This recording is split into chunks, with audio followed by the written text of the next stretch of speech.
En 1925, la première appellation d'origine fromagère est créée pour le Roquefort, pour le protéger des contrefaçons. S'il n'est pas produit à Roquefort-sur-Soulzon dans l'Aveyron, ce n'est pas du Roquefort. Le célèbre fromage de brebis à pâte persillée, qui est l'un des fleurons de notre gastronomie à l'international, souffle donc ses 100 bougies d'appellation, mais la filière n'est pas à la fête. Est-ce que vous voulez du Roquefort?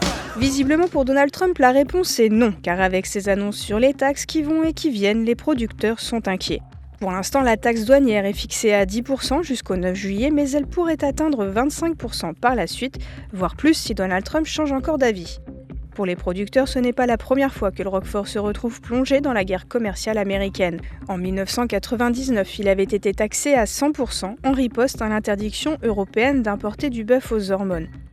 Cette décision avait provoqué la colère des producteurs de lait de brebis et avec José Bové, il s'en était pris au chantier d'un McDonald's à Milo. En 2009, sous George Bush, les droits de douane du fromage ont même été menacés d'atteindre les 300%, toujours à cause du bœuf aux hormones, mais un accord avait été trouvé et la sanction américaine avait été baissée de 68% avant d'être levée en 2011.